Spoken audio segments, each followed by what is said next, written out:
Right now, car thieves have become experts in getting rid of cars' original identity number and information. According to the South African Insurance Crime Bureau, more than 66,000 vehicles valued at over 8.5 billion rand were stolen or hijacked in South Africa just last year. But the question still remains, where do all these stolen vehicles eventually end up?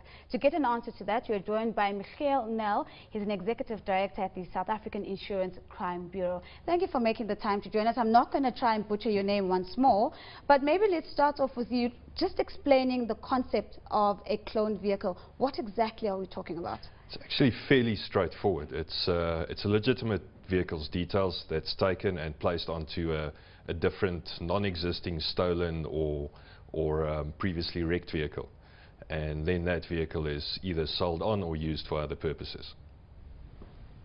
Michael, if I buy one and I don't know that I'm buying one and it's at a legitimate dealership, where does the legality lie? I mean, they can say, well, you've just bought the stolen vehicle and you've therefore received stolen goods, so therefore you're liable. Is that the way it works? Yeah, I'm not an expert on the consumer protection, but there is recovery back to that dealership, and we have had instances in those regards where the vehicle was stolen or was identified as cloned, and the person that was on the receiving end of that had a recourse back to the dealer. But I think as a rule, that dealer would typically be a reputable dealer, and they tend to do their homework and make sure that it isn't a big problem. Let's talk about the numbers in terms of the trends that we're seeing. Are we seeing growth in the number of cloned vehicles, number one? But number two, we posed a question earlier on Twitter asking people if they could guess the percentage of cloned vehicles that are likely on the road, and we had everything from 6% to 45%. So maybe some clarity on that as well. Yeah, I would like to see those numbers as well, because I think that's typically where it is right now. It's a relatively new crime, or not a new crime, but something that's been driven by syndicates to a large extent.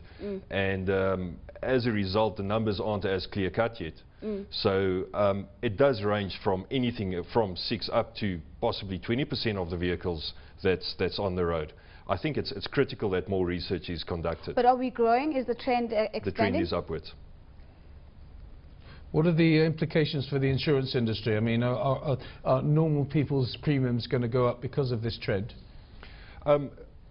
It's a question we tend to get quite often. Say, how does it impact the man on the street?